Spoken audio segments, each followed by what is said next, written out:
Billionaire was cold and never trusted anyone, until he saw his ex caring for their baby all night in hospital. Before we begin, drop a comment telling us which city you're watching from, and once the story ends, don't forget to rate it from 0 to 10. Oh, and make sure to follow our channel for more stories like this. Now, sit back and enjoy every detail. Sebastian Ward sat in the leather chair of his corner office, staring at the skyline of Manhattan as the sun dipped below the horizon. At 36, he had everything most men dreamed of: a billion-dollar empire in medical technology, a penthouse that overlooked Central Park, and a reputation that made investors tremble with anticipation.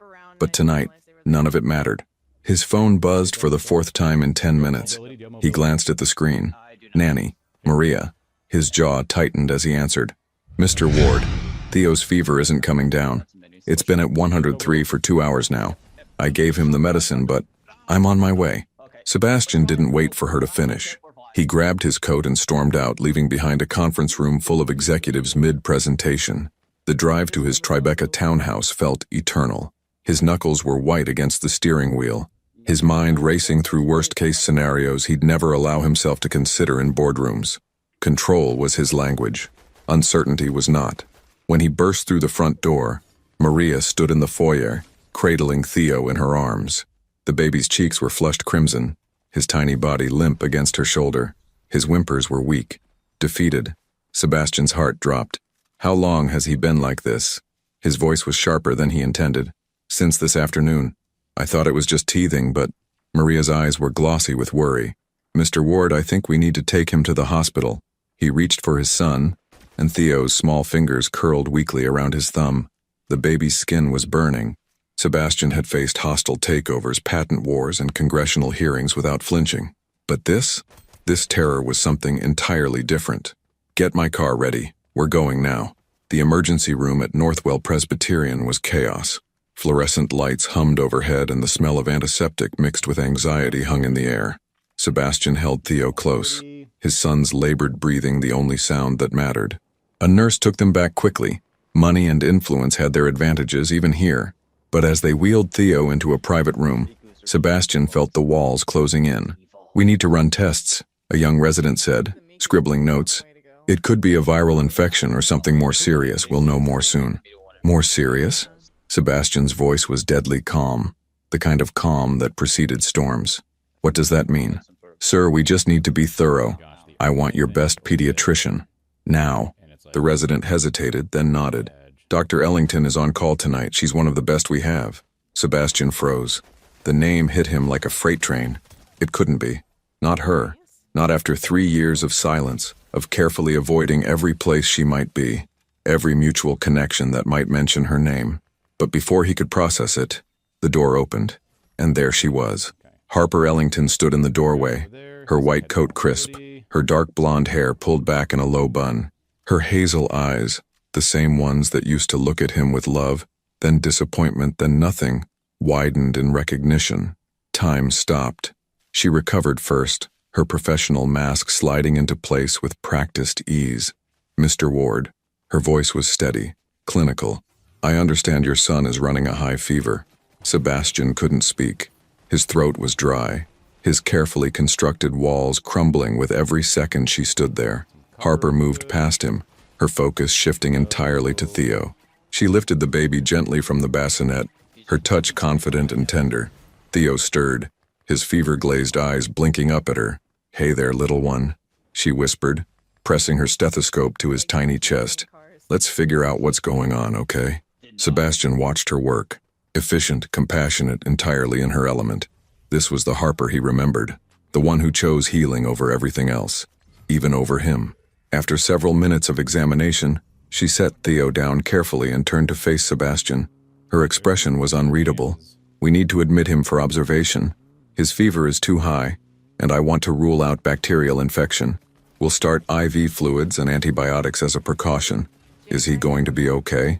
The question came out more vulnerable than he intended. Harper's eyes softened, just for a moment.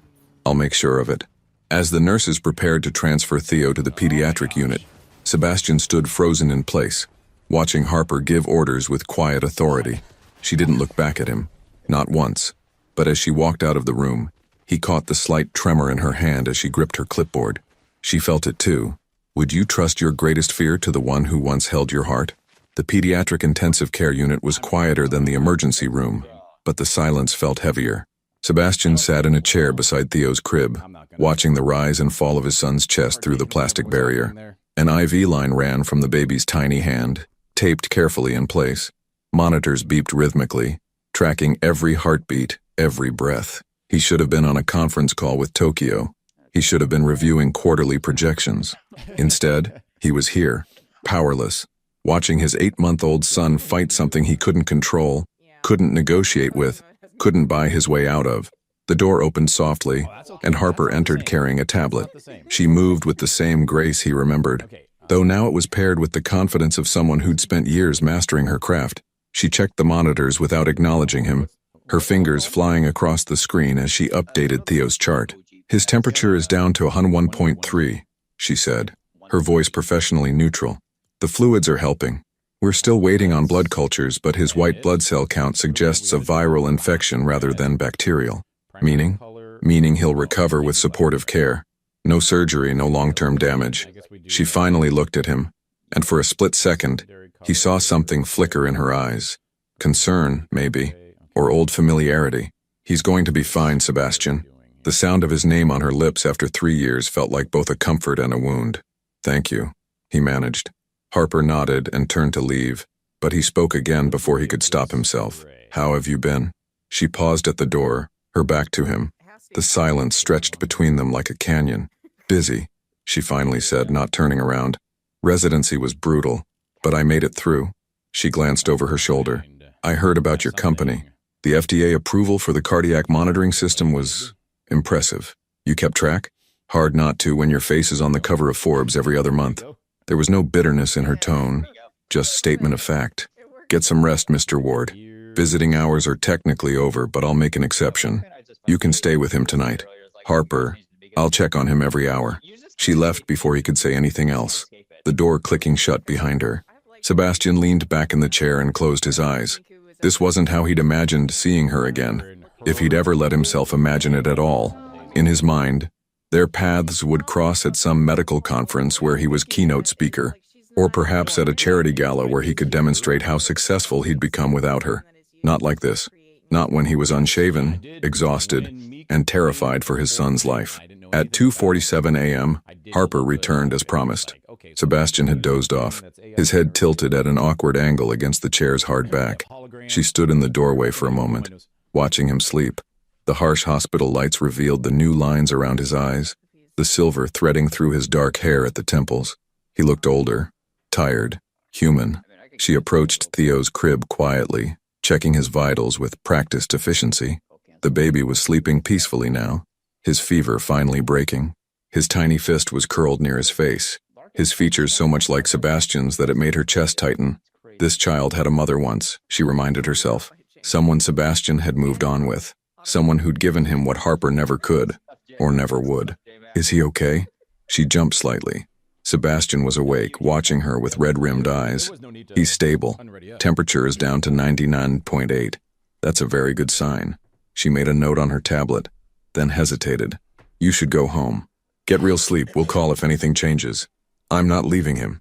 Sebastian, I said I'm not leaving him. His voice was firm but not angry. Just broken. I've already lost too much. I won't lose him too. Harper saw the grief in his face then, raw and unguarded. She knew about the baby's mother. Hospital gossip traveled fast, and the death of a young woman with postpartum complications was the kind of tragedy that haunted an entire maternity ward. She sat down in the chair across from him, something she absolutely shouldn't do as his son's attending physician. I'm sorry, she said quietly, about Theo's mother. I heard what happened. Sebastian's jaw clenched. She was good to me. We weren't in love, but we respected each other. She didn't deserve what happened. No one does. They sat in silence. Two people who once knew every secret of each other's hearts, now strangers bonded only by a sick child and shared history. Why pediatrics? Sebastian asked suddenly. You always talked about emergency medicine. Harper smiled faintly. Kids are honest. They don't hide their pain behind boardroom speeches or billion-dollar deals. They just hurt and heal and trust you to help them. She met his eyes. I needed that honesty after... She stopped herself. After us? After everything. Sebastian leaned forward, elbows on his knees. Harper, But before he could finish, Theo stirred and let out a soft whimper.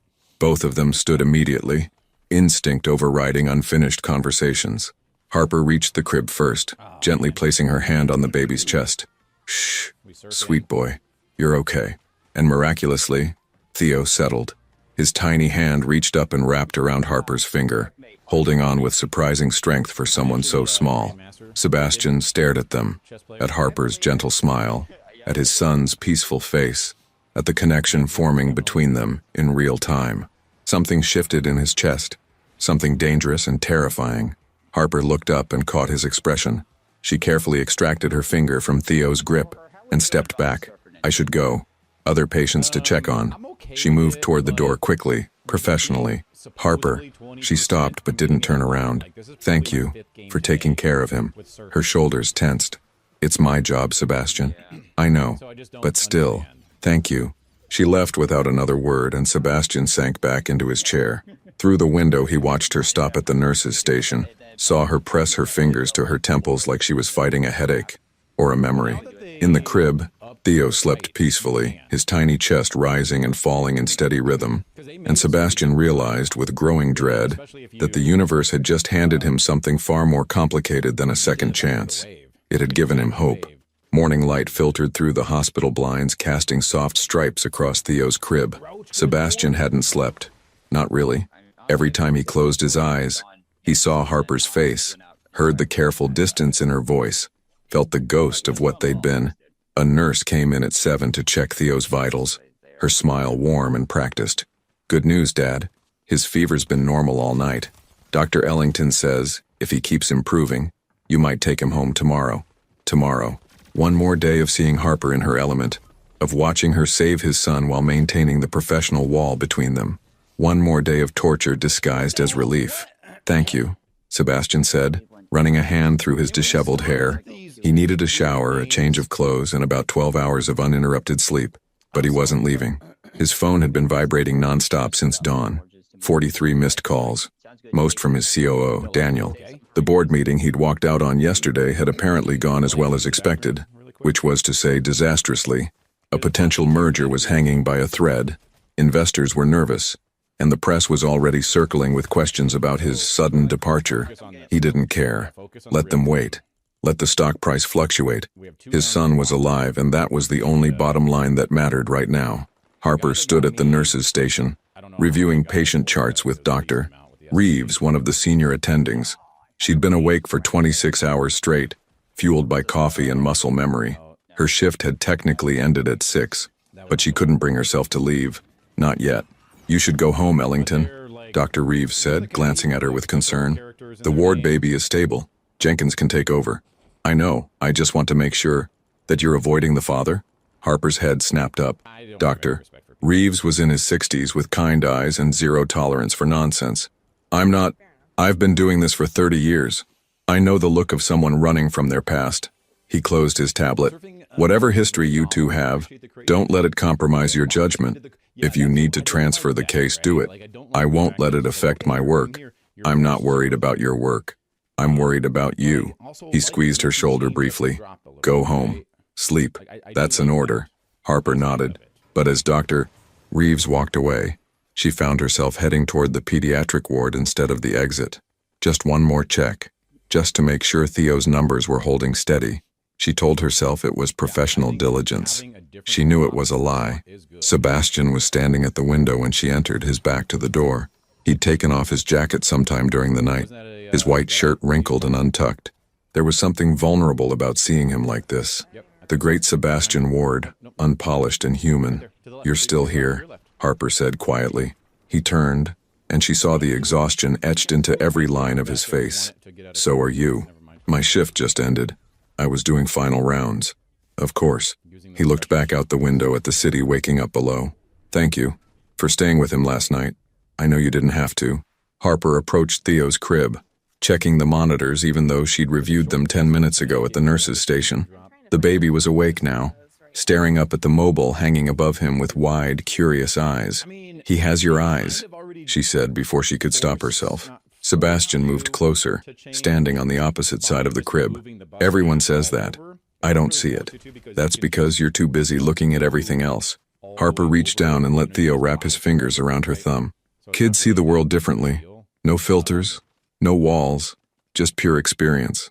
Sounds terrifying. It is." She smiled softly at the baby. "But it's also beautiful."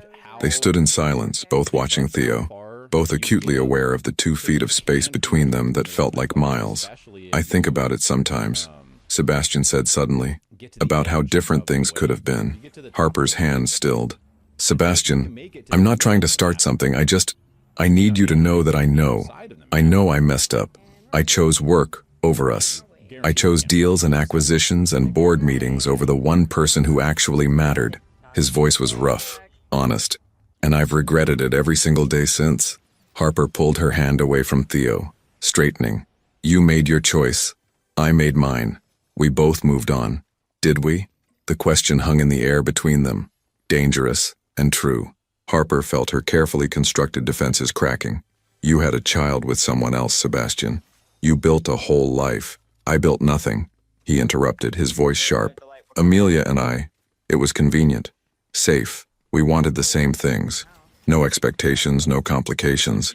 And then Theo happened, and I thought maybe I could do it. Be a father without having to be vulnerable." He laughed bitterly. "Then she died, and I realized I'd been running from feeling anything real for so long that I forgot how." Harper's throat tightened. "Why are you telling me this?" "Because seeing you again." He stopped, searching for words. "Because for the first time in 3 years I feel something other than numb. And I know I have no right to ask anything of you. I know that.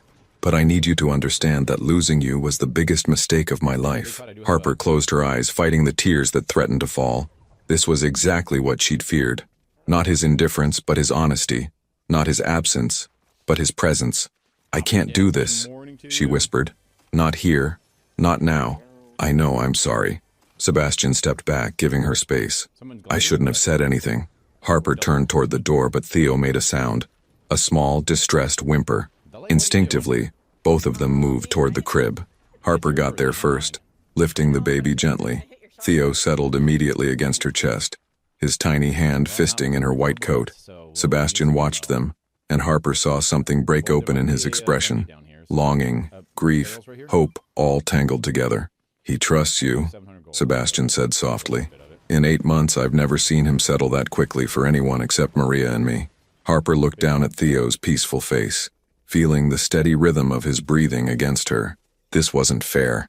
None of this was fair. "I should go," she said, carefully placing Theo back in his crib. The baby protested, reaching for her, but she forced herself to step away.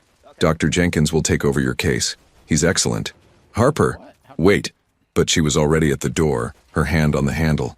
"3 years ago, you told me you couldn't give me what I needed," she said without turning around. "You were honest about that, at least. So please, Sebastian, don't ask me to go through it again."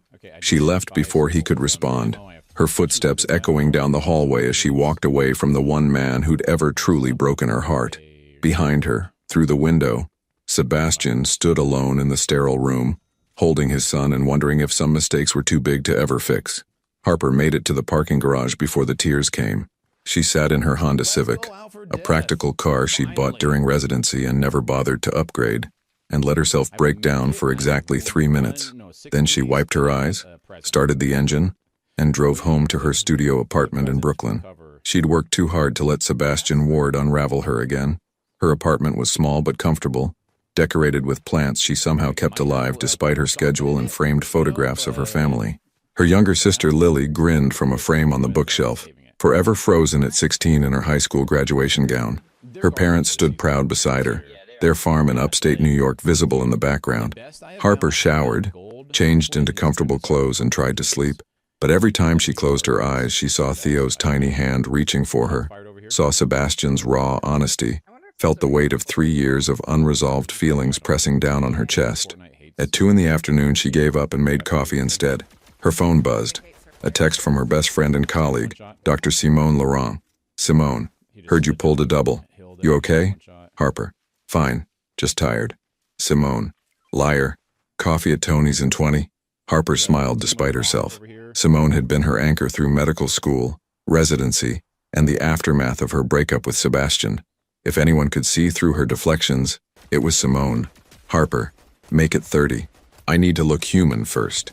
Tony's coffee shop was a hole-in-the-wall place 3 blocks from the hospital, frequented by exhausted medical staff and local artists. Simone was already there when Harper arrived, seated at their usual corner table with 2 large coffees and a knowing look. You look terrible, Simone said by way of greeting. She was stunning as always. Dark skin, natural curls pulled into a high puff, and a style that somehow made scrubs look fashionable. Thanks. You look annoyingly perfect. It's a gift. Simone pushed a coffee across the table. So, want to tell me why you're spiraling, or should I guess? Harper wrapped her hands around the warm cup. Sebastian Ward's baby was admitted last night. Viral infection. I was the attending. Simone's eyes widened. Sebastian Ward? As in your Sebastian Ward? Billionaire tech mogul? Forbes cover?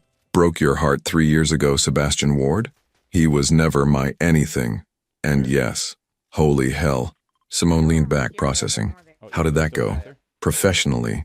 Harper. Fine. It was a disaster. He apologized. Said losing me was his biggest mistake. And his son, her voice cracked slightly. His son is beautiful, Simone. 8 months old. And he has Sebastian's eyes, and he held my finger like I was something precious, and I still love him. Simone finished gently. No. Harper shook her head firmly. I don't. I can't. He made his choice 3 years ago. People change. Not Sebastian. He's constitutionally incapable of putting anything above his work. You know what he told me the night we broke up? He said he couldn't promise me time he didn't have, that I deserved someone who could be present. Harper's laugh was bitter. At least he was honest. Simone studied her friend carefully. And now he has a baby, which means he had to learn to prioritize something other than work. Or he hired a nanny and kept living his life exactly the same. Did he look like a man who hired a nanny and moved on? Harper was quiet. The truth was, Sebastian had looked haunted, exhausted, desperate. Nothing like the controlled, calculated man who'd walked away from their relationship without a fight. It doesn't matter, Harper said finally. I transferred his case. Dr. Jenkins is handling it now. You're running. I'm protecting myself. Sometimes those are the same thing. Simone reached across the table and squeezed Harper's hand. I'm not saying you should give him another chance. I'm just saying don't let fear make the decision for you. Before Harper could respond, her phone rang. The hospital. She answered immediately, her professional mask sliding into place. Dr. Ellington. Doctor, this is Nurse Chen from Pediatrics. I know you transferred the ward case, but the baby is asking for you. Harper frowned. Asking for me? He's 8 months old. He won't stop crying. We've tried everything. Feeding, changing, walking him around. He calms down for about 30 seconds, then starts again. Dr. Jenkins suggested we call you. The father said. She paused. He said you were the only one who could settle him last night. Harper closed her eyes. Of course this was happening. I'll be there in 15 minutes. When Harper arrived at the pediatric ward, she could hear Theo's cries from down the hallway. Not the angry wails of discomfort, but the heartbroken sobs of a baby who wanted something he couldn't articulate. Sebastian stood beside the crib, holding Theo against his chest, rocking him gently. His shirt was damp with tears. The baby's, possibly his own. He looked up when Harper entered, and the relief in his eyes was almost painful to witness. I'm sorry, he said over Theo's cries. I know you didn't want to. Let me see him. Sebastian carefully transferred Theo to her arms, and the change was immediate. The baby's sobs quieted to whimpers, then to hiccuping breaths, then to silence. He nestled against Harper's shoulder, his tiny fist clutching her shirt, his breathing evening out into something almost peaceful. The room fell quiet except for the steady beep of monitors. How do you do that? Sebastian asked, his voice rough with emotion. Harper looked down at Theo, feeling the weight of him, the trust. I don't know. Sebastian sank into the chair, covering his face with his hands. His shoulders shook once, twice. When he looked up, his eyes were red. I can't do this without help, he admitted. I thought I could. Thought I could hire the best nanny, follow all the schedules, read all the books. But he needs more than that. He gestured helplessly at Harper holding his son. That, whatever that is. Harper sat down carefully, still cradling Theo. Sebastian, I can't be what you need me to be. Not for you and not for him. I know, I'm not asking you to be. He leaned forward, elbows on his knees. But he's being discharged tomorrow, and I'm terrified. What if he gets sick again? What if I miss something? What if... You call your pediatrician, you trust your instincts, you learn as you go. Harper's voice was gentle but firm. That's what every parent does. I'm not every parent. I'm a parent who's already failed at the one relationship that mattered most in my life. His eyes met hers. I can't fail him too. The vulnerability in his voice cracked something open in Harper's chest. This wasn't the confident billionaire from magazine covers. This was just a man, terrified of losing his son, of being alone, of repeating his mistakes. Theo stirred in her arms, making a soft, cooing sound. Harper looked down at him, then back at Sebastian. She was going to regret this. She knew she was going to regret this, but she couldn't walk away.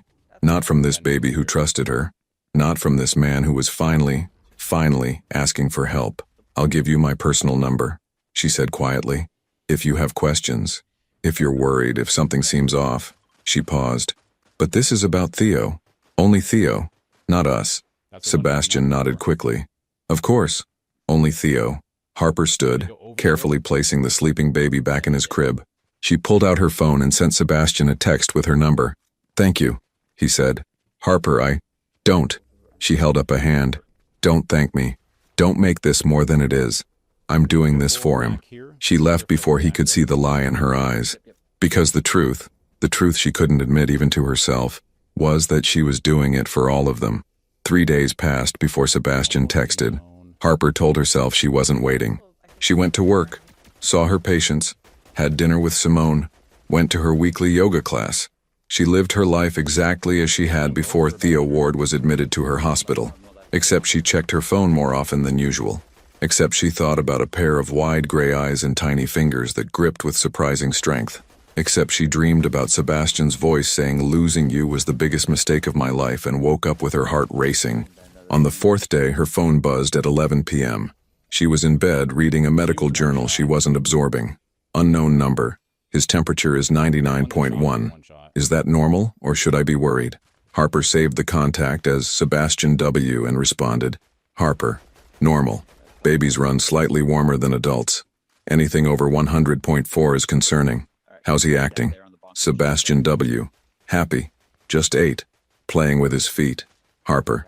Then he's fine. You're doing great. 3 dots appeared, disappeared, appeared again. Sebastian W.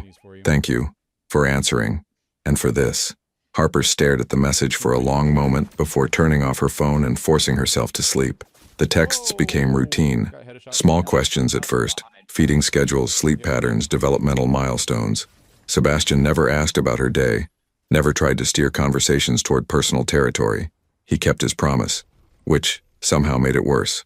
Because Harper found herself wanting him to ask, wanting him to cross the line she'd drawn, just so she could have a reason to be angry instead of confused. 2 weeks after Theo's discharge, she was leaving the hospital at sunset when her phone rang. Not a text, a call. Sebastian's name flashed on the screen. She answered. Is everything okay? I need help. His voice was strained. Theo won't stop crying. It's been 3 hours. I've tried everything. Feeding, changing, gas drops, walking. Nothing works, and He took a shaky breath. I don't know what's wrong. Harper heard Theo's wails in the background, the desperate quality that every pediatrician recognized. Where are you? Home. Tribeca. I'm coming over. Harper, you don't have to. Text me your address. I'll be there in 20 minutes. She hung up before he could argue. Sebastian's townhouse was exactly what she'd expected. Modern, expensive, immaculate. A woman in her 50s answered the door, her face creased with worry. Dr. Ellington? I'm Maria, the nanny. Thank God you're here. I've been with babies for 30 years and I've never seen anything like this.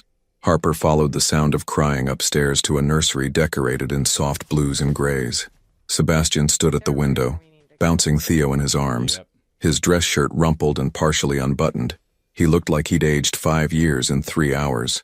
Let me see him, Harper said, setting down her bag. Sebastian transferred Theo to her carefully.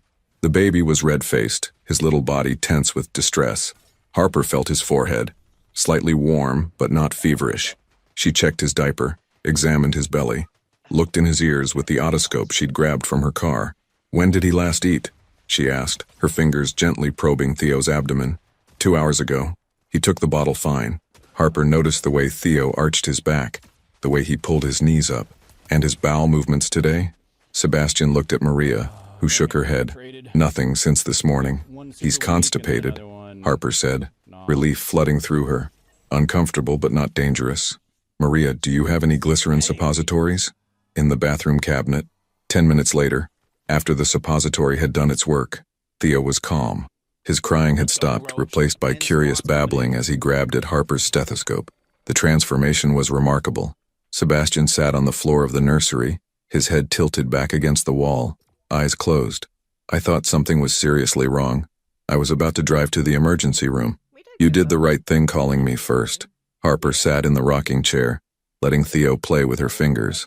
Constipation is common when babies start solid foods. Just watch his diet, more water, some pureed prunes. I'll add that to the list of things I don't know how to do. His laugh was exhausted. Some father I am. Sebastian, no, it's true. I can negotiate billion-dollar deals, but I can't tell when my son needs to poop. He opened his eyes, looking at her with something close to desperation. How do people do this? How do they just... No. Harper felt her defenses wavering. They don't. They're all terrified and guessing. You just hide it better in boardrooms. Maria appeared in the doorway. Mr. Ward, I made coffee. Would you and the doctor like some? Yes, please, Harper said before Sebastian could answer. Thank you, Maria. When the nanny left, Sebastian stood and sat on the ottoman across from Harper, close enough that their knees almost touched. Theo reached for him, and Harper transferred the baby carefully.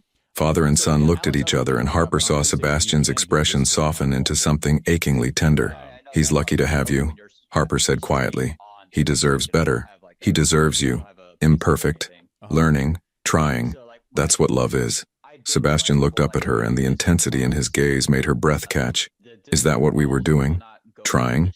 Sebastian, I know we're not supposed to talk about it, but you're here, in my home, holding my son, and He stopped himself. I'm sorry. Forget I said anything. But Harper couldn't forget. The words hung between them, years of unfinished conversations pressing against the careful boundaries they'd constructed. Maria returned with coffee, and the moment broke.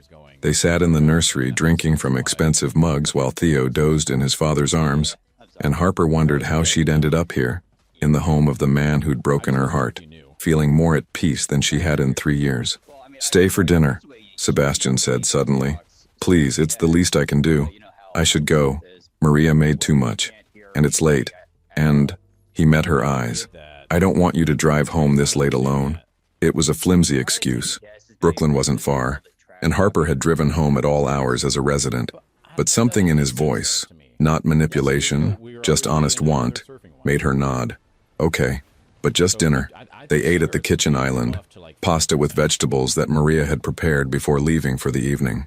Theo was in his high chair between them, gnawing on a teething biscuit and making happy sounds.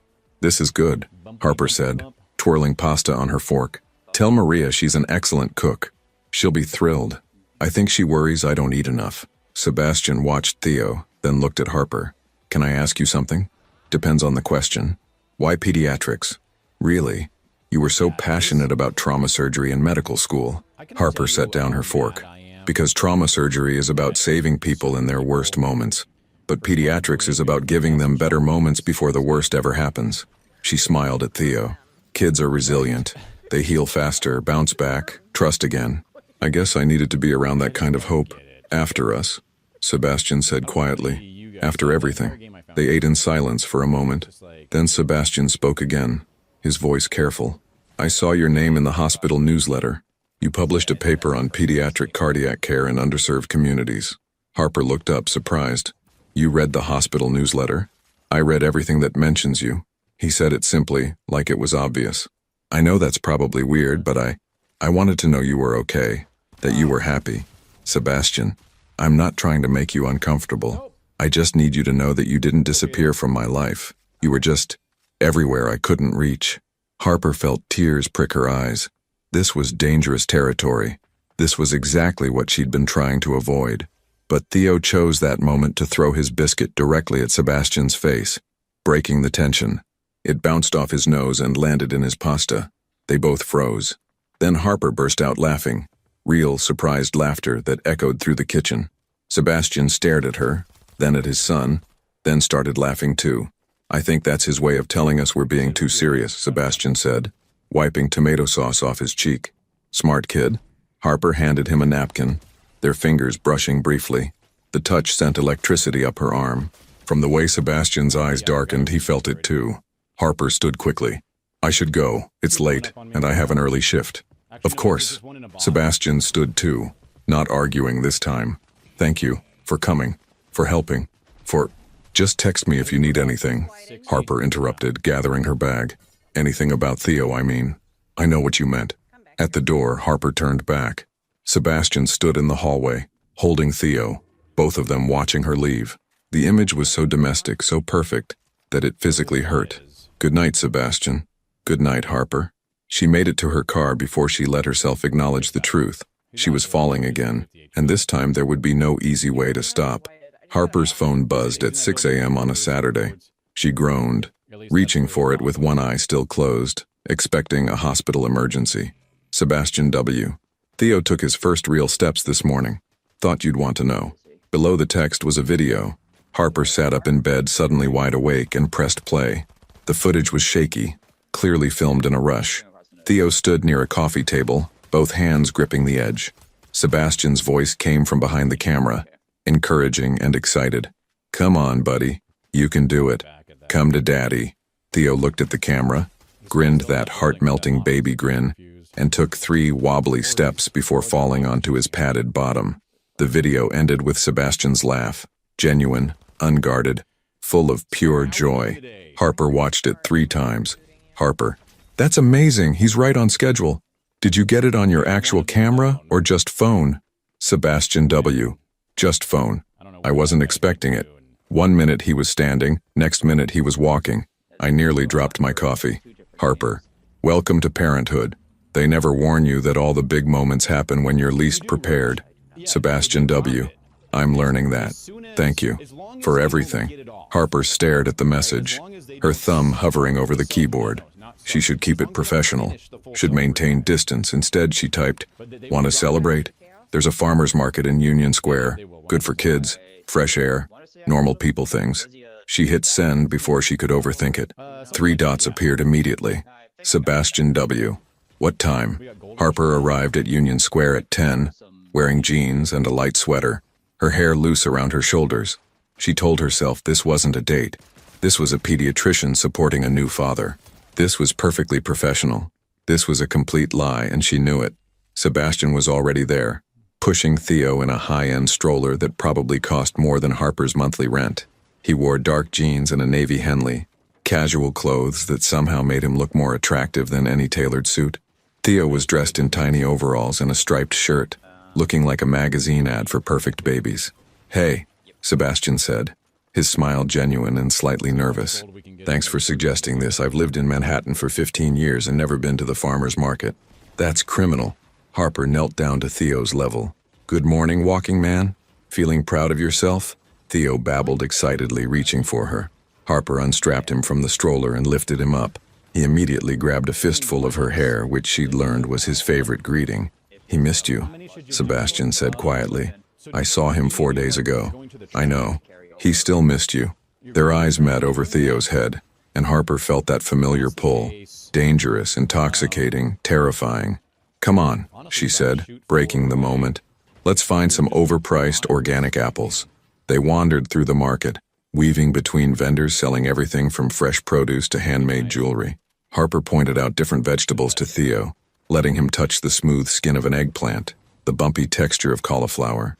Sebastian watched them with an expression Harper couldn't quite read. "You're good with him," he said as they stopped at a honey vendor. "I'm good with all kids. It's literally my job." "No, it's different with you. He's different." Sebastian accepted a honey sample on a small wooden stick. "Maria is wonderful, patient, experienced, loving, but when you're around, he lights up, like you're the sun and everyone else is just artificial light." Harper felt her cheeks warm. "He's just comfortable with me because I was there when he was sick." "Maybe." Sebastian didn't sound convinced. He turned to the vendor. "We'll take 2 jars of the wildflower honey." As Sebastian paid, a woman approached with a toddler in her arms. "Your family is beautiful," she said to Harper with a warm smile. "How old is your son?" Harper opened her mouth to correct her, but Sebastian spoke first. 8 months, he said smoothly, accepting the honey jars. "Thank you." The woman walked away and Harper stared at Sebastian. "Why didn't you correct her?" He shrugged, but there was something vulnerable in his expression. "Would you have wanted me to?" The question hung between them, loaded with implications neither of them was ready to address. Harper looked down at Theo, who had fallen asleep against her shoulder, his tiny hand clutched in her sweater. "We should get him home for his nap," she said, avoiding the answer. They walked back toward Sebastian's townhouse. Somehow, without discussing it, that had become the destination. The October air was crisp, leaves crunching under their feet. Other families passed them, and Harper wondered if they looked like what that woman had assumed. A couple, a family, something whole. "Can I ask you something?" Sebastian said as they turned onto his street. "You're going to anyway." A small smile. "Fair. What happened after we broke up? I know you finished residency, got the job at Northwell, but the rest, did you date? Move on? Find someone who could give you what I couldn't?" Harper stopped walking. "Why are you asking me this?" "Because I need to know if I'm the only one who couldn't let go." The honesty in his voice made her chest ache. She adjusted Theo in her arms, using him as a shield. "I dated," she said finally. "A surgeon named James. Kind, stable, always available for dinner and weekend plans. Exactly what I thought I wanted. What happened? He asked me to marry him and I realized I was using him to feel nothing." Harper met Sebastian's eyes. "After you, I didn't want to feel that much again. James was safe, comfortable, boring. You said no. I said no." They started walking again. "Simone says I'm emotionally unavailable. My therapist says I have commitment issues. I think I just have Sebastian Ward issues." He laughed, but it was pained. "I'm sorry. For all of it. Don't be. You were honest about what you could give me. I'm the one who thought love would be enough to change you." They reached his townhouse. Sebastian unlocked the door, and Harper carried Theo inside. The house was quiet. Maria had the weekend off. Harper navigated to the nursery like she'd been there 100 times, laying Theo gently in his crib. He stirred but didn't wake, his little chest rising and falling in peaceful rhythm. "Coffee?" Sebastian offered as they came back downstairs.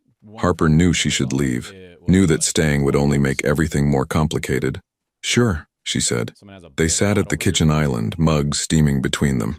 The afternoon light filtered through the windows, casting everything in gold. It felt almost painfully domestic. "I have a confession," Sebastian said suddenly.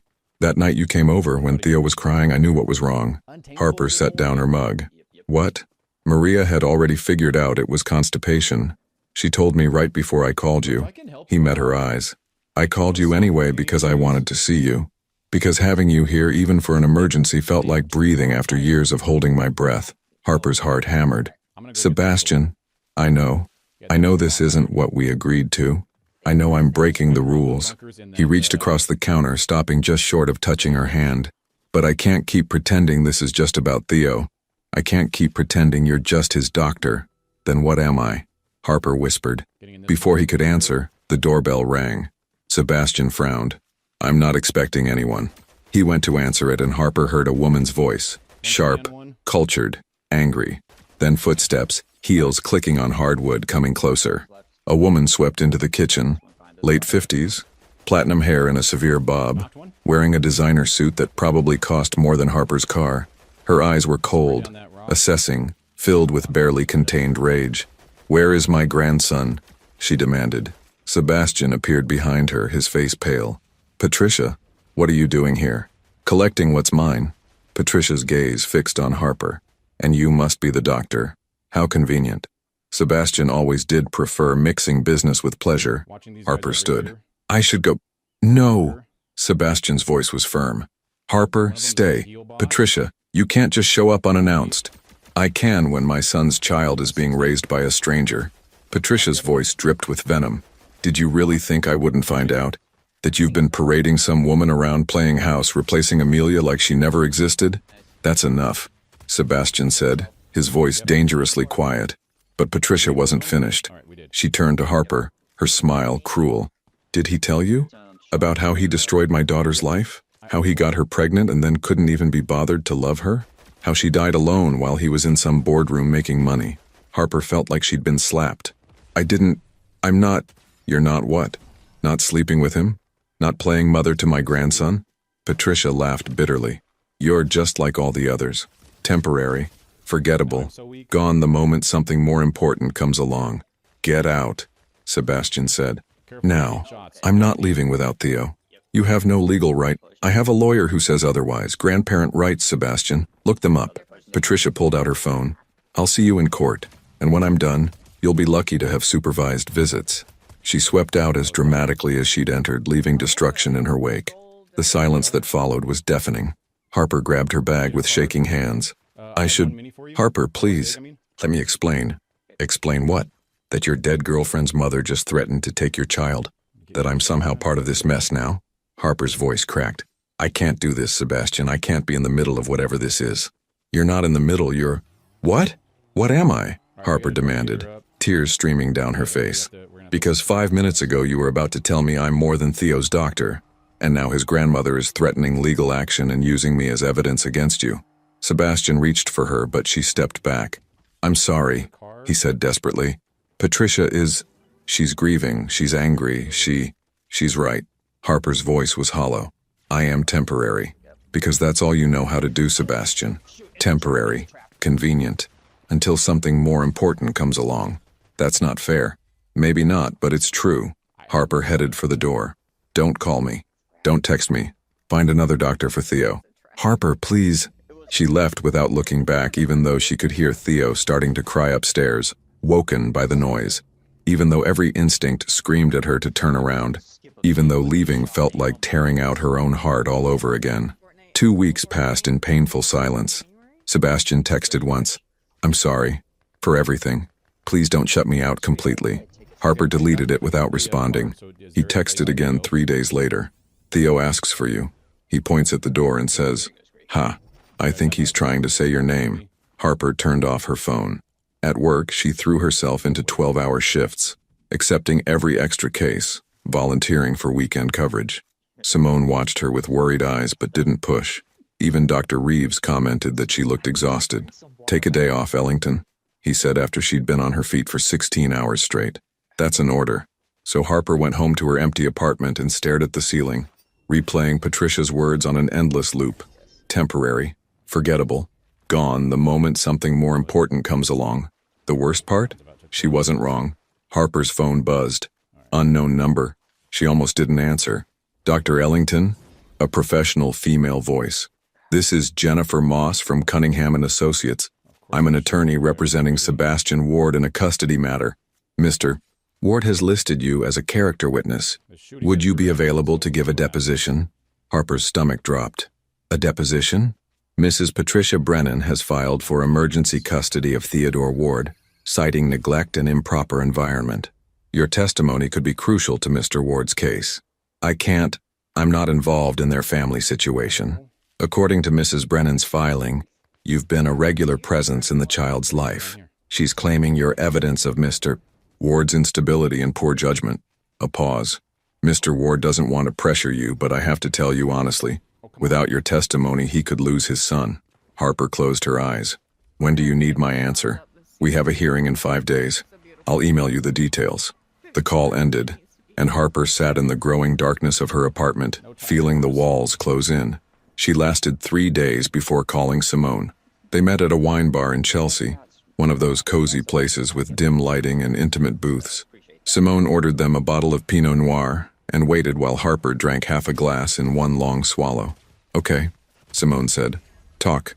Harper told her everything. Patricia's surprise visit, the custody threat, the lawyer's call. By the end, she was crying into her wine glass, mascara probably running down her face.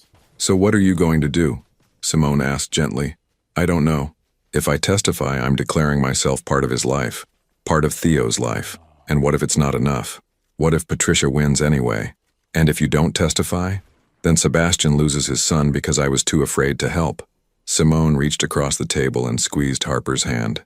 Honey, I'm going to say something and I need you to really hear me. You're not afraid of losing. You're afraid of winning. Harper looked up, confused. What? If you testify and Sebastian keeps Theo, then what? You can't hide behind professional boundaries anymore. You can't pretend this is just about the baby. You'd have to face what you actually want.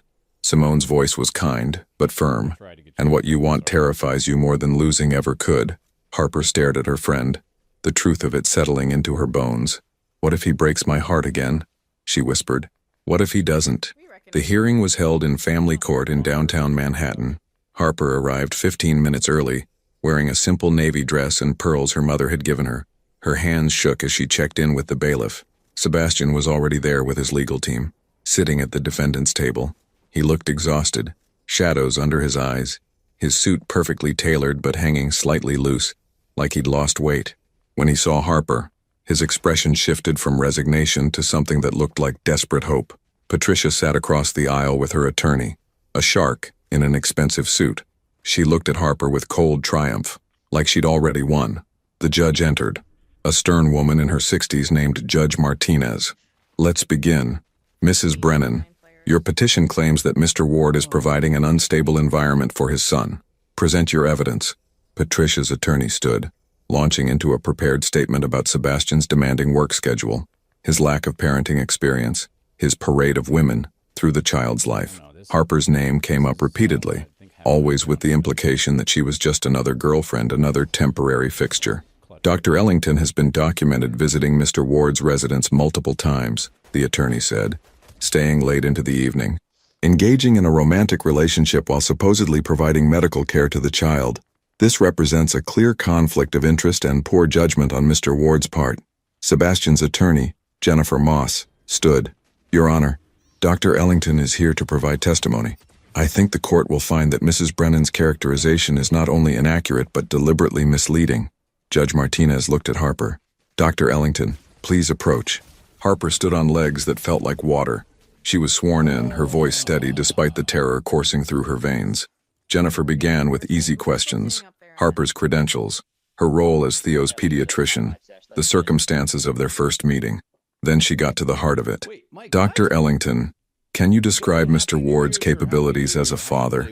Harper took a breath. When Theo was first admitted, Mr. Ward was terrified. He didn't know what to do, didn't know how to help.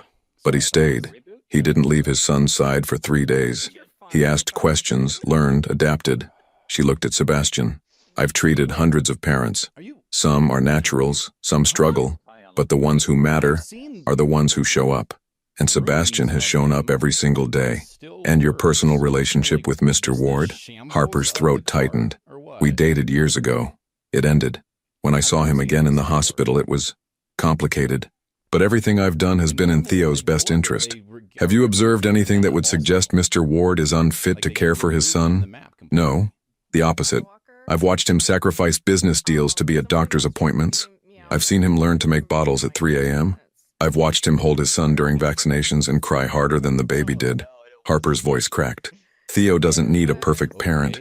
He needs Sebastian. Patricia's attorney stood for cross-examination. Dr. Ellington, isn't it true that you have romantic feelings for Mr. Ward? Harper's heart stopped. The courtroom was silent. She looked at Sebastian, who was watching her with an expression she couldn't read. Yes. Gasps rippled through the gallery. Patricia smiled coldly. So your testimony is biased? The attorney pressed. No. Harper's voice grew stronger. My testimony is honest. I could lie and say I'm completely objective, but I'm not. I care about Sebastian. I care about Theo. And sometimes caring about people means telling the uncomfortable truth, which is that Sebastian Ward is doing his best, and his best is pretty damn good. Judge Martinez held up a hand. That's enough. Mrs. Brennan's attorney, unless you have additional questions that are actually relevant to Mr. Ward's fitness as a parent, we're moving on. The attorney sat down, looking satisfied anyway. Harper's confession would make headlines. Sebastian's attorney called him to the stand next. He testified about his changes in work schedule, his hands-on parenting, his commitment to Theo. But when Patricia's attorney asked about his relationship with Harper, he didn't hesitate. I love her, Sebastian said simply. I loved her 3 years ago and I love her now. I was too much of a coward to fight for her then, but I'm not anymore. He looked directly at Harper. She makes me want to be a better man, a better father. And yes, I hope she'll be part of my life, part of our lives. But even if she's not, I'm still Theo's father and I'm not giving him up. The courtroom erupted. Judge Martinez banged her gavel. Order! We'll take a 15-minute recess while I review the evidence. Harper stood in the courthouse hallway, trying to breathe. Sebastian approached her slowly, like she might bolt. You didn't have to do that, he said quietly. Tell them the truth about your feelings. Yes, I did, because you were right. I was hiding, using professional boundaries as an excuse to avoid risking anything real. Harper, let me finish. She turned to face him fully. I'm terrified, Sebastian. Terrified that you'll choose work over us again. Terrified that I'll wake up one day and realize I'm still second place. Terrified that... He kissed her, right there in the courthouse hallway, in front of lawyers and clerks and Patricia's furious glare. His hands cupped her face and the kiss was desperate, apologetic, full of 3 years of regret and longing. When they broke apart, Harper was crying. I quit, Sebastian said. 2 days ago, I stepped down as CEO. Harper stared at him. What? I can't be the father Theo needs while running a company that demands 80-hour weeks. I can't be the man you deserve while choosing board meetings over family dinners. He wiped her tears with his thumbs. So I quit, made Daniel CEO. I'm keeping a board seat consulting part-time, but I'm done sacrificing the people I love for profit margins. Sebastian, you can't. That's your whole life. No, you and Theo are my whole life. The company was just what I hid behind when I was too afraid to admit I wanted more than success. His voice broke. I'm not afraid anymore, Harper. I'm terrified of losing you, but I'm not afraid of fighting for this. For us. The bailiff appeared. Judge is ready. They filed back into the courtroom, hands clasped tightly together. Judge Martinez looked severe. I've reviewed all testimony and evidence. Mrs. Brennan, I understand you're grieving your daughter, but grief doesn't entitle you to custody of a child who has a loving, capable parent. She turned to Sebastian. Mr. Ward, you're still learning. You'll make mistakes, but the evidence shows you're committed, present, and putting your son first. The petition for emergency custody is denied. Patricia stood furious. Your Honor, however, Judge Martinez continued, I'm ordering supervised visitation for Mrs. Brennan, once monthly, arranged through the court. Mr. Ward, your son deserves to know his grandmother. Make it work. The gavel came down. It was over. Sebastian pulled Harper into his arms, and she let herself be held, let herself believe that maybe, finally, they had a real chance. 3 weeks after the hearing, Harper still felt like she was living in someone else's life. A life where Sebastian picked her up after her shifts with Theo in the backseat, babbling happily. A life where she had a drawer at his townhouse. Just one, but it felt monumental. A life where she woke up on Sunday mornings to the smell of pancakes and the sound of a baby laughing. It was terrifying how easily she fit. You're overthinking again, Simone said over lunch at the hospital cafeteria. I can literally see the gears turning in your head. Harper poked at her salad. What if it's too good? What if I'm just waiting for the other shoe to drop? Then you'll deal with it, together. That's what couples do. Simone stole a tomato from Harper's plate. How's Sebastian adjusting to civilian life? He's surprisingly good at it. He does consulting work from home 3 days a week, spends the other days with Theo. He joined a dad's group at the community center. Harper smiled despite herself. Last week he called me excited because Theo learned to clap. 30 minutes of video footage of a baby clapping. That's adorable and you know it. It is, Harper admitted. It's just, he gave up so much. What if he resents me for it eventually? Did you ask him to quit? No, but then stop borrowing problems from the future. Simone's phone buzzed. I have to run, emergency consult. But Harper, let yourself be happy. You've earned it. After Simone left, Harper sat alone with her thoughts and her half-eaten salad. Her phone buzzed. Sebastian, Theo and I are making dinner tonight. While I'm making dinner, he's throwing pasta on the floor. Want to join us? A photo followed. Theo in his high chair, covered in tomato sauce, grinning like he'd just won the lottery. Harper smiled, her chest warming. Harper, I'll bring wine. And a mop. When Harper arrived at the townhouse that evening, she could hear chaos before she even opened the door. Not bad chaos, the kind that came with life and mess and love. Sebastian met her at the door, flower in his hair, wearing an apron that read, Dad bod loading. Theo was strapped to his chest in a baby carrier, both hands buried in what looked like pizza dough. Before you judge, Sebastian said, this is a Jamie Oliver recipe and it's supposedly foolproof. How's that working out? The kitchen looks like a crime scene and I'm pretty sure Theo ate a raw mushroom. But we're having fun. Harper kissed him. Quick and easy, the kind of kiss that came from routine rather than hesitation. I brought reinforcements. She held up a bottle of wine and a bag of ingredients. And a backup plan. You don't trust my cooking? I trust your ambition. I'm less confident about your execution.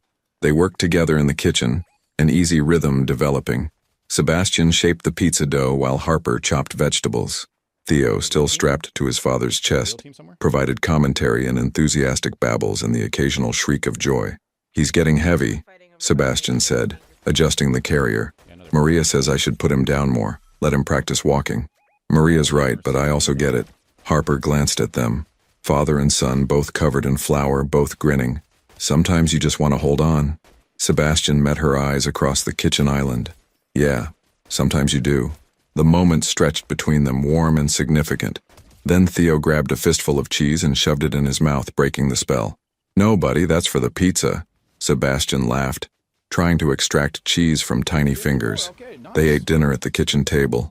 Pizza that was surprisingly good, salad that Theo refused to touch, and wine that Harper maybe drank too much of. It felt normal, domestic, like something she could build a life around. After dinner, Sebastian gave Theo a bath while Harper cleaned up. She could hear them upstairs. Sebastian singing off-key, Theo splashing, both of them laughing. The sound filled something in her chest she hadn't realized was empty. When Sebastian came back downstairs, Theo was in pajamas, his hair still damp, clutching a stuffed elephant. Someone wants to say goodnight, Sebastian said. Harper took Theo, inhaling that perfect baby smell, lavender soap, and innocence. Good night, sweet boy. Dream about elephants and pizza. Theo laid his head on her shoulder, completely trusting, completely content. Harper felt tears prick her eyes. I'll put him down, Sebastian said softly, taking his son back. Make yourself comfortable. I'll be right back. Harper poured herself more wine and wandered into the living room. The space had changed since she'd first been here. Less sterile, more lived in. Toys scattered near the couch. A photo of Sebastian and Theo on the mantel. A baby monitor on the side table. A life being built in real time. Sebastian returned 20 minutes later, monitor in hand. He went down easy. I think you wore him out with all the airplane noises during dinner. That was strategically deployed distraction so he'd eat his carrots. It worked. You're a genius.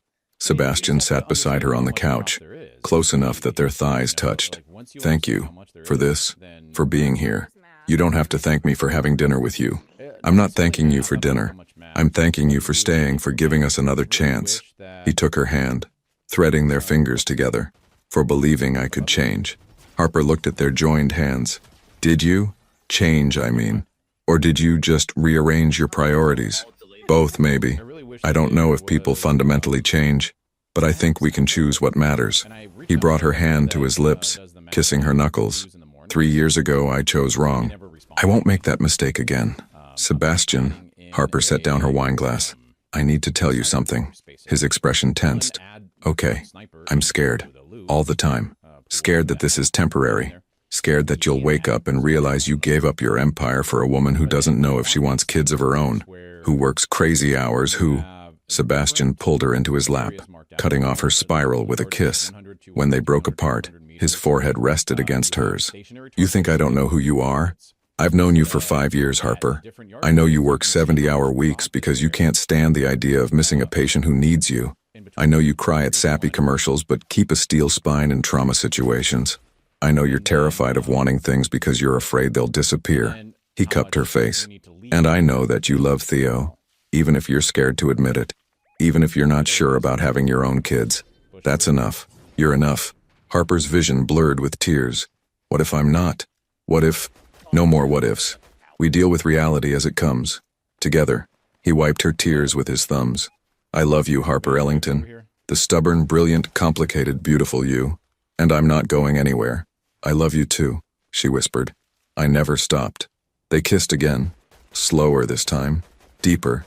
Years of longing poured into touch. Sebastian's hand slid into her hair and Harper felt herself melting, letting go of the fear that had kept her protected but alone. When they finally broke apart, both breathing hard, Sebastian smiled. Stay tonight, please. Harper nodded, unable to form words.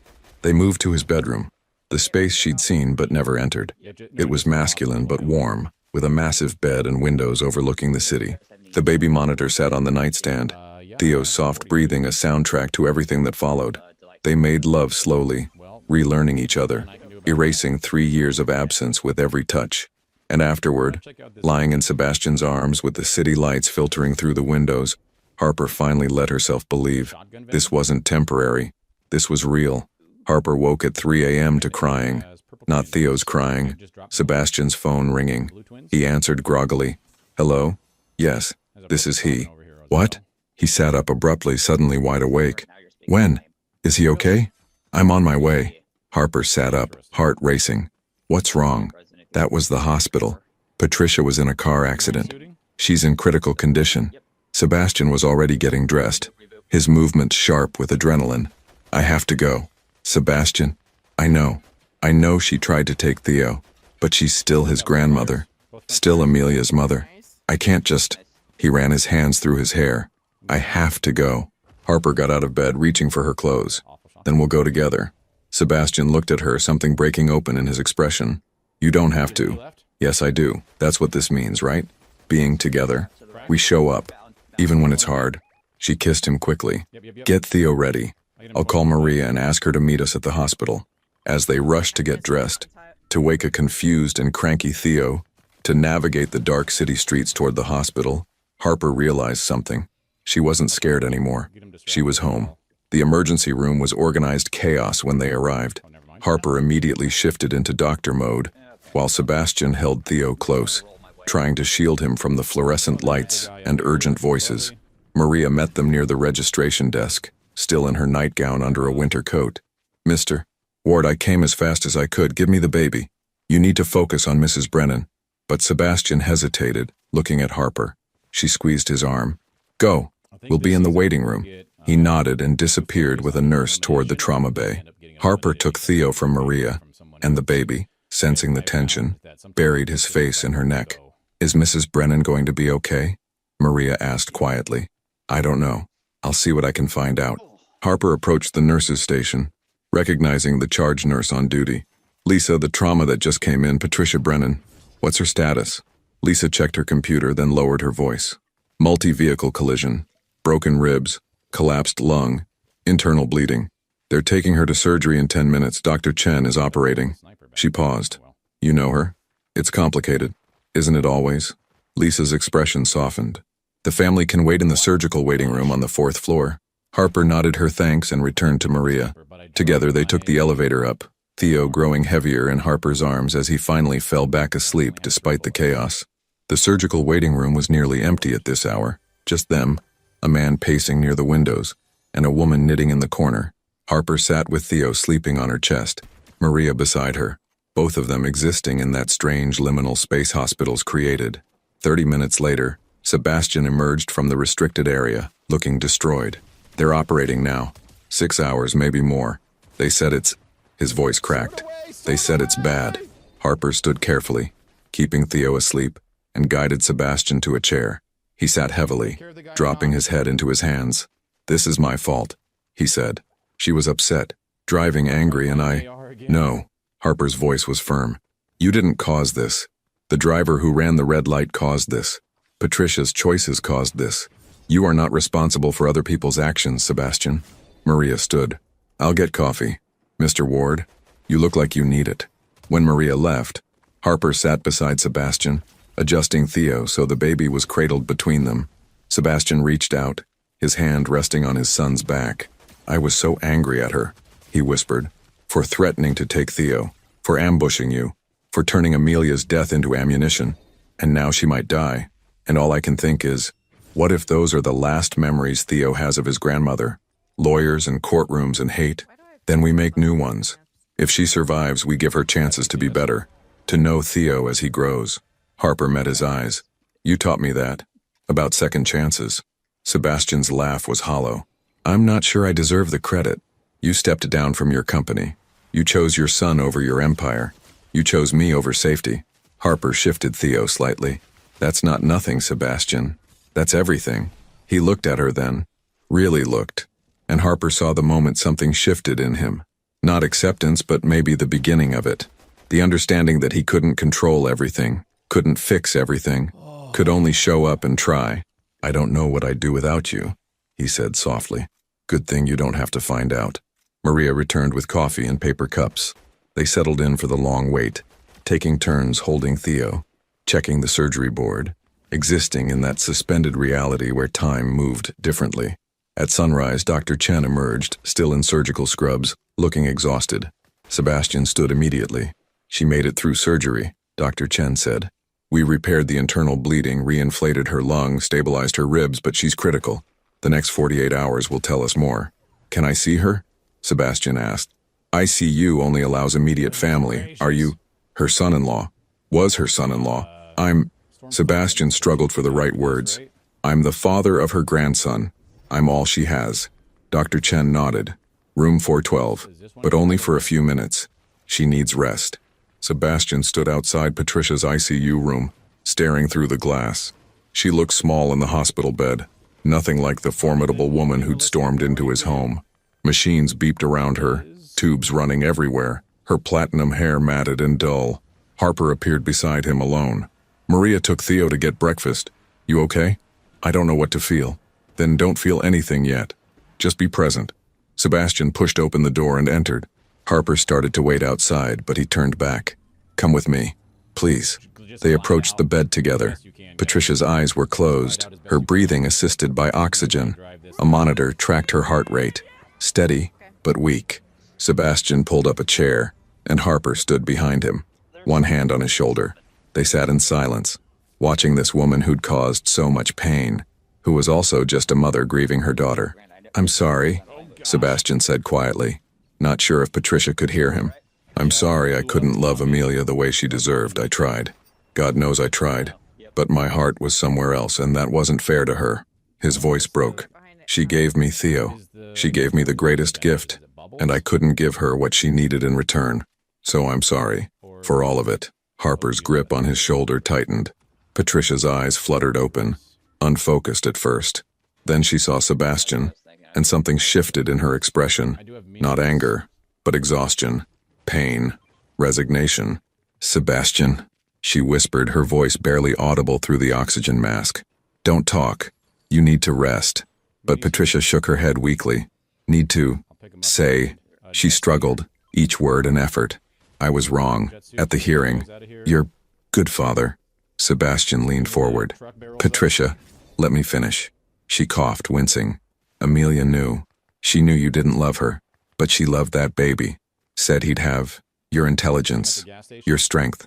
Said that was enough. Tears slid down Patricia's temples. I was angry. At you. At her. At the universe. Took it out on you. Wrong. You were grieving, Sebastian said gently. You still are. Doesn't excuse. Patricia's eyes found Harper. You're the doctor. From the courtroom. Harper stepped forward. Yes. You love him. It wasn't a question. Harper nodded anyway. I do. Good. Patricia's hand moved weakly toward Sebastian. He took it, holding it gently. Don't waste it. Don't waste time. Life is too short, too fragile. I won't, Sebastian promised. And Patricia, Theo should know you. Not the courtroom version, the real you, Amelia's mother. Will you let us try? Patricia's eyes closed, fresh tears streaming. I'd like that. They sat with her until she fell asleep, exhausted from the effort of speaking. In the hallway, Sebastian pulled Harper into his arms, holding her tight. She could have died hating me, he said into her hair. Hating us. But she didn't. She chose forgiveness instead. Harper pulled back to look at him. That's powerful, Sebastian. That's grace. I don't deserve it. Maybe. But you're getting it anyway. That's how grace works. 2 days later, Patricia was moved from ICU to a regular room, stable and improving. The doctor said she'd need months of recovery, possibly physical therapy. Sebastian arranged for the best care, visited every day with Theo, let Patricia hold her grandson, while Harper supervised from the doorway. On the third visit, Patricia looked at Harper and said, "Thank you for taking care of them both." "It's not a burden," Harper replied honestly. "It's a privilege." Patricia smiled, small but genuine. "Amelia would have liked you, would have appreciated how you love him, fiercely but without trying to own him." The words settled into Harper's chest, unexpected and healing. That evening, back at the townhouse, Harper stood in the nursery doorway watching Sebastian put Theo to bed. He sang softly, something about stars and dreams. And Theo's eyes drooped, fighting sleep but losing the battle. When Sebastian finally emerged, he found Harper still standing there. "What are you thinking?" he asked, wrapping his arms around her from behind. "I'm thinking about the future, about what we're building here." "And?" Harper turned in his arms, looking up at him. "And I'm thinking I want to build it intentionally, not just fall into it. I want to choose it. Every day." Sebastian's expression softened. "What does that mean?" Harper took a breath, terrified and certain all at once. "It means I want to move in, officially. Not just a drawer and a toothbrush. All of me. Here, with you and Theo." Sebastian stared at her, speechless. Then he kissed her, deep and grateful and full of promise. "Yes," he breathed against her lips. "God, yes. I've been waiting for you to be ready. I'm ready. Finally." Harper smiled. "Besides, someone needs to make sure you don't burn down the kitchen trying to recreate Jamie Oliver recipes." Sebastian laughed, the sound filling the hallway, filling the house, filling all the empty spaces that had existed for too long. "I love you," he said. "So much it terrifies me." "Good," Harper replied. "That means it's real." Downstairs, the doorbell rang. Sebastian groaned. "Who shows up at 9 p.m.? They went down together and Sebastian opened the door to find a delivery man with an enormous bouquet of flowers and an envelope. Delivery for Sebastian Ward. Sebastian tipped him and brought everything inside. The envelope had Patricia's handwriting, shaky but recognizable. He opened it. Inside was a note and a photograph. The note read, "This was taken 3 days before she died. She made me promise to give it to you when the time was right. I think now is right. Thank you for giving me a second chance. Patricia." The photograph showed Amelia in the hospital, holding newborn Theo, smiling at the camera with exhausted joy. On the back, in her handwriting, "His name is Theodore, after my grandfather. Tell him about the good parts. Tell him I loved him. Tell him his father is the strongest person I know, even if he doesn't believe it." As Sebastian's hands shook, Harper read over his shoulder, her own eyes filling with tears. "She knew," Sebastian whispered. "She knew she might not make it, and she still wanted me to have this." Harper held him as he cried. For Amelia, for Theo, for all the complicated love and loss that had brought them to this moment. When he finally pulled away, Sebastian looked at the photograph again. "I'll put this in his room so he knows, so he always knows she loved him. And we'll tell him," Harper said. "All of it. The good parts and the hard parts. The truth." Sebastian nodded. "The truth." They stood together in the entryway of their home, because it was their home now officially, and Harper realized something profound. This was what healing looked like. Not the absence of scars, but the choice to build something beautiful anyway. 6 months later, Harper's life looked nothing like she'd imagined and everything like she'd secretly hoped for. The townhouse was fully theirs now, decorated with her touches alongside Sebastian's. Throw pillows she'd chosen, framed photos of her family on the mantel, her medical journals scattered on the coffee table. Theo was walking everywhere, babbling in sentences only he understood, and calling her mama more often than not. Harper had stopped correcting him. Spring had arrived in New York with sudden force. Trees blooming overnight, the city shedding its winter gray for vibrant green. Harper stood in the kitchen on a Saturday morning, making pancakes while Theo sat in his high chair, systematically destroying a banana. Sebastian came down the stairs, dressed casually in jeans and a button-down, looking more relaxed than she'd ever seen him during their first relationship. Consulting work suited him. Enough challenge to stay engaged, enough flexibility to be present. "Morning," he said, kissing her temple before dropping a kiss on Theo's messy head. "Smells good." "It's box mix, don't give me too much credit." "I give you credit for everything."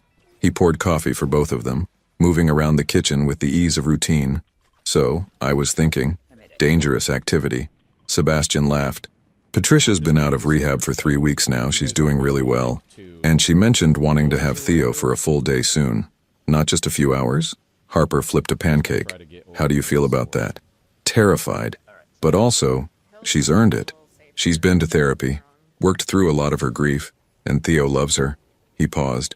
"I thought maybe we could use the day. Just us." Harper turned to look at him. "Just us? When's the last time we had a whole day?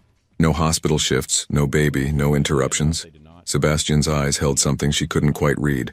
"I want to take you somewhere. Somewhere mysterious? Very mysterious. Pack a bag, comfortable clothes. And trust me, Harper studied him, seeing the nervous energy beneath his casual demeanor. Okay, I trust you. The following Saturday, Patricia arrived at 9 a.m. sharp, looking healthy and genuine in a way Harper had never seen during their contentious beginning. She hugged Theo tight, then looked at Harper and Sebastian with knowing eyes. Go. Enjoy yourselves. We'll be fine. She shooed them toward the door. And take your time. I've got this. Sebastian had packed the car already, Harper's overnight bag mysterious beside his own. They drove north out of the city, leaving behind traffic and skyscrapers for rolling hills and small towns. Are you going to tell me where we're going? Harper asked as they crossed into Connecticut. Nope. Not even a hint? Absolutely not. But Sebastian was smiling, one hand on the wheel, the other holding hers across the console. They drove for 2 hours listening to music and talking about nothing important, the kind of conversation that was really about everything. Finally, Sebastian turned onto a narrow road that wound through dense forest, then opened onto a clearing. Harper's breath caught. A small lake stretched before them, perfectly still, reflecting the sky like glass. A cabin sat near the shore, rustic but beautiful, with a wide porch and windows that faced the water. Wildflowers bloomed in chaotic patches around the property. Sebastian, I bought it 3 months ago, he said quietly. I wanted us to have a place, somewhere away from the city, somewhere Theo could grow up with dirt under his fingernails and stars overhead. He looked at her. Somewhere we could just be. Harper got out of the car slowly, walking toward the cabin like she was in a dream. Sebastian followed, unlocking the door and letting her explore. Inside was everything she hadn't known she wanted. Exposed beams and a stone fireplace, a kitchen with farmhouse windows, bedrooms with quilts and wooden furniture. It was warm and lived in, despite being new, like it had been waiting for them. There's a dock, Sebastian said, leading her through the back door, and a canoe. The neighbors are half a mile away. It's quiet, peaceful. Harper turned to him, tears in her eyes. You bought us a cabin. I bought us a future, a place where we can bring Theo when the city gets too loud, where we can have Christmases and summer barbecues and all the normal things I never thought I wanted. He took her hands, where we can build the life we both deserve. Harper kissed him, tasting salt from her own tears, feeling the solid warmth of him against her. I love it. I love you. I love... Wait, Sebastian said, pulling back. There's more. He led her down to the dock, where a picnic basket sat waiting. They settled on the weathered wood, legs dangling over the water, and Sebastian unpacked lunch. Sandwiches from her favorite deli, strawberries, champagne in plastic cups because glass near water was impractical. They ate in comfortable silence, watching dragonflies skim the lake's surface. Harper felt more at peace than she had in years. Can I tell you something? Sebastian said eventually. Always. 3 years ago, when you left, I convinced myself it was for the best, that I wasn't built for relationships, that success was enough. He stared at the water, and then Theo came, and Amelia died, and suddenly success meant nothing. I had everything I thought I wanted, and I'd never felt more empty. He turned to face her. And then you walked back into my life, and I remembered what it felt like to want something more than achievement, to want connection, love, partnership. Sebastian, I'm not finished. He smiled nervously. You've given me more than second chances. You've given me a reason to be better, to show up, to choose love over fear every single day. He reached into his pocket, and Harper's heart stopped. And I want to spend the rest of my life choosing you. He opened a small velvet box. Inside was a ring, simple, elegant, with a single diamond that caught the sunlight and threw rainbows across the dock. Harper Ellington, will you marry me? Harper stared at the ring, at Sebastian's hopeful face, at the life spreading out before them like the lake, vast and beautiful and full of possibility. Yes, she breathed. Yes, absolutely, yes. Sebastian slid the ring onto her finger with shaking hands, and then they were kissing and laughing and crying all at once. He pulled her into his lap and she wrapped her arms around his neck, and they stayed like that for a long time. Two people who'd found their way back to each other against all odds. I can't believe you bought a cabin to propose, Harper said eventually, resting her forehead against his. I wanted it to be perfect. You deserve perfect. I don't need perfect. I just need you. She looked at the ring on her finger, still not quite believing. And maybe Theo in a tiny tuxedo at the wedding. Sebastian laughed. Already ordered. He's going to be the best man in history. They spent the rest of the day at the cabin, christening the bedroom, napping on the porch swing, making dinner together in the small kitchen. As the sun set, they built a fire in the fireplace and curled up on the couch, planning a future that felt suddenly, beautifully real. Small wedding or big? Sebastian asked, playing with her hair. Small, just family and close friends. Simone will cry through the entire ceremony. Maria will too. And Patricia will probably try to organize everything. Harper laughed. Let her. She's good at it, and it'll make her feel included. When? Sebastian's voice was soft. I know people usually wait, but Soon, Harper said firmly. I don't want to wait. We've already lost 3 years. Let's not waste any more time. Soon, Sebastian agreed, kissing her temple. How does 3 months sound? Perfect. They sat in comfortable silence, watching the fire, feeling the weight of commitment settle around them. Not heavy, but grounding. This was what Harper had been afraid of. Not the love, but the permanence. The acknowledgement that this was it, this was home, this was forever. And now that she'd said yes, she couldn't imagine being anywhere else. They drove back to the city Sunday evening, both glowing with the kind of happiness that made strangers smile. Patricia met them at the door with Theo, who shrieked, Mama! Dada! And launched himself into their arms. He was perfect, Patricia said, then noticed Harper's hand. Her eyes widened. Oh my goodness, he did it. He actually did it. You knew? Harper asked. He asked my blessing 3 weeks ago. Patricia's smile was genuine, warm. I told him if he didn't marry you, I'd disown him. She hugged Harper carefully. Welcome to the family, dear. Officially. After Patricia left, they put Theo to bed together. A routine so familiar it felt like choreography. Sebastian read the bedtime story while Harper dimmed the lights. Theo fell asleep halfway through. His elephant clutched tight. He's getting so big, Harper whispered, adjusting his blanket. He'll be one next month. Sebastian pulled her close. Thank you. For what? For saying yes. For choosing this. For choosing us. He kissed her softly. I know it's not easy. Marrying into instant parenthood, dealing with complicated family dynamics, balancing your career with our chaos. Harper touched his face. None of that matters. What matters is this. Right here. You, me, Theo. That's all I need. They stood in the nursery doorway watching their son sleep, and Harper felt the last piece of her heart click into place. This was love. Not the desperate, all-consuming kind from their first relationship, but something steadier, deeper, built on choice and commitment and showing up even when it was hard. This was forever, and Harper was ready.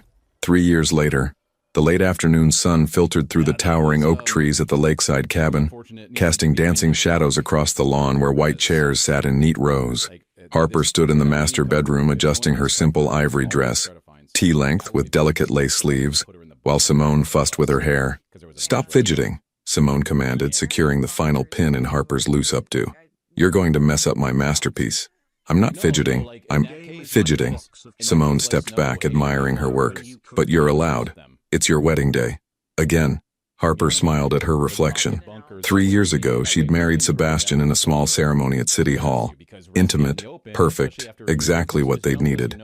Just family, close friends, and Theo as their very serious 1-year-old ring bearer who'd eaten the rings and caused a minor panic before Sebastian found them in his diaper bag.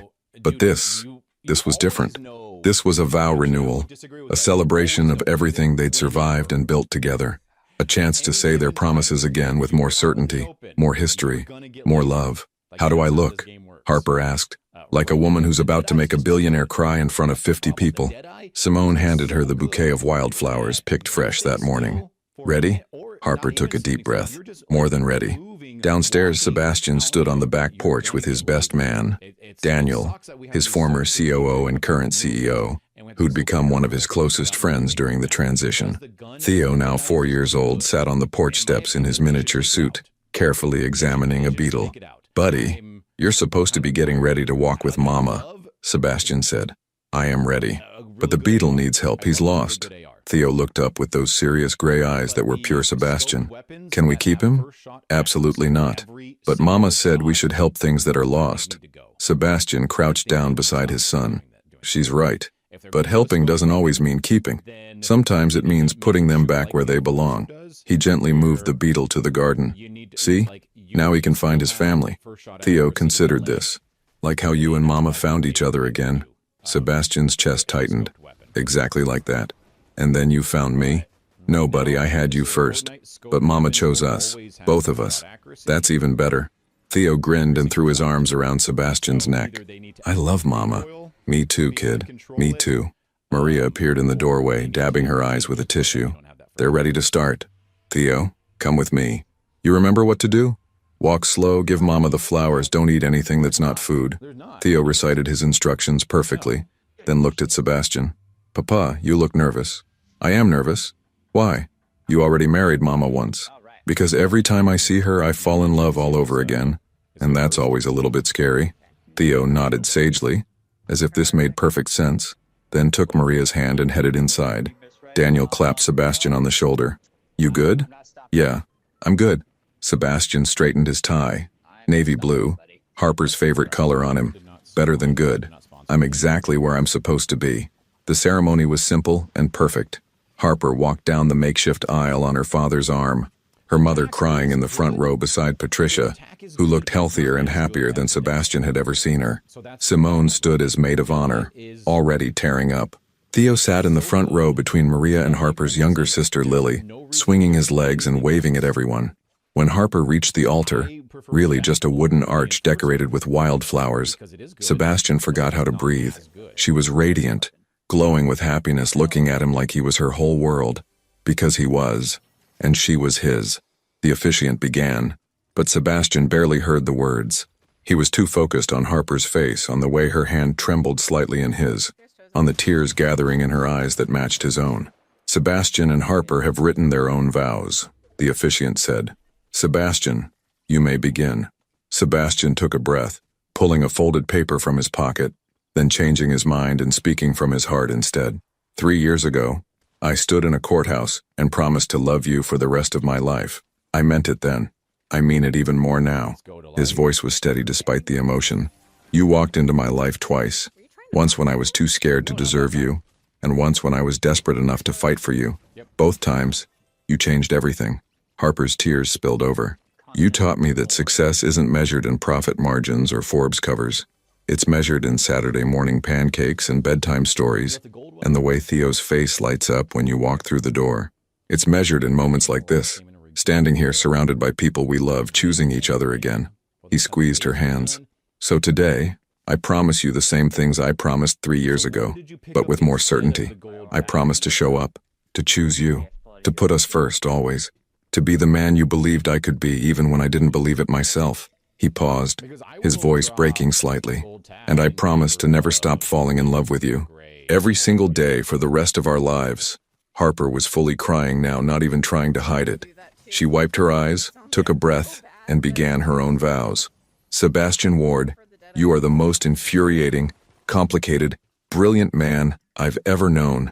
Laughter rippled through the crowd. 3 years ago, I married you terrified that you'd break my heart again. Today, I stand here knowing that heartbreak is always a risk, but loving you is worth it. She looked at Theo, then back at Sebastian. You gave me a family I didn't know I needed. A son who isn't mine by blood but is mine in every way that matters. A home that feels like peace. A love that feels like coming home after a long shift and knowing exactly where I belong. Her voice grew stronger.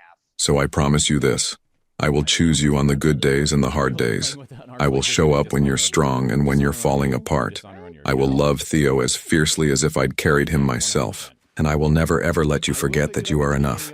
Not because of what you build or achieve, but because of who you are. She smiled through her tears. You are my person, Sebastian.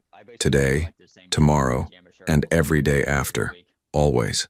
The officiant didn't even get to the "you may kiss" part before Sebastian was pulling Harper into his arms, kissing her like they were the only two people in the world. The crowd erupted in applause and cheers. Theo shouted, "Mama! Papa!" at the top of his lungs. When they finally broke apart, both laughing and crying, Sebastian whispered against her lips, "I love you, Harper Ward. I love you too. Forever." The reception was everything a lakeside celebration should be. String lights in the trees, a band playing on the makeshift dance floor, tables laden with food, and laughter echoing across the water. Harper danced with her father, then with Theo, who stood on her feet and let her guide him in circles while giggling uncontrollably. Sebastian danced with Patricia, who told him quietly that Amelia would be proud of the man he'd become. the father he was, the husband he'd learned to be. He cried on her shoulder, and she held him, and something old and painful finally healed between them. As the sun set, painting the sky in oranges and pinks, Sebastian found Harper at the edge of the dock, looking out over the water. "Escaping your own party?" he asked, wrapping his arms around her from behind. "Just taking a moment. It's beautiful, isn't it?" "It really is." He kissed her temple. "Thank you." "For what?" "For giving me another chance. For choosing this life with me. For being exactly who you are." He turned her to face him. "For making me believe in love again when I thought I'd lost the ability to feel it." Harper touched his face, her wedding ring catching the dying light. "You know what I realized today?" "What's that?" "We were never really broken. We were just unfinished. And now," she gestured to the cabin, the celebration, their life spread out around them. "Now we're exactly what we were always meant to be. Complete," Sebastian said softly. "No, whole." Harper smiled. "There's a difference. Complete suggests we were missing pieces. Whole means we're enough just as we are." Before Sebastian could respond, Theo came running down the dock, still wearing his suit jacket but having lost his shoes somewhere. "Mama, Papa, they're cutting the cake. You have to come." He grabbed both their hands, tugging insistently. "And Miss Simone said I can have 2 pieces if you say it's okay." Harper laughed. "1 piece, but with extra frosting." "Deal." Theo dragged them back toward the party, chattering about cake and dancing and how Maria let him try champagne. "It was gross, Papa. Why do grown-ups like that?" As they walked back together, hands linked, Theo between them, Harper looked over his head at Sebastian. He met her eyes and smiled, and in that moment, everything they'd survived suddenly made sense. The heartbreak, the fear, the years apart, all of it had led them here, to this perfect, imperfect, chaotic, beautiful life, to home. Later that night, after the guests had left and Theo had fallen asleep in his room upstairs, Sebastian and Harper sat on the dock again, feet dangling in the cool water, watching the stars reflect on the lake's surface. "Do you ever think about how close we came to missing this?" Harper asked quietly. "Every day." Sebastian pulled her closer. "And every day, I'm grateful we didn't." "Me too." They sat in comfortable silence, the kind that came from years of knowing each other, of weathering storms together, of choosing love over fear again and again. "Sebastian?" Harper said eventually. "I'm pregnant." Sebastian froze, then sat up straight, turning to look at her with wide eyes. "What?" Harper smiled, nervous and excited and terrified all at once. "I found out yesterday. I wanted to wait until after the ceremony to tell you. Didn't want to steal focus from today, but..." Sebastian kissed her, deep and long and full of joy. When he pulled back, he was crying again. "We're having a baby? We're having a baby." Harper laughed through her own tears. "I know we said we were happy with just Theo. And if you're not ready, we can..." "I'm ready. God, Harper, I'm so ready." He placed his hand on her still flat stomach, reverent and awed. "A baby. Our baby. Theo's going to lose his mind.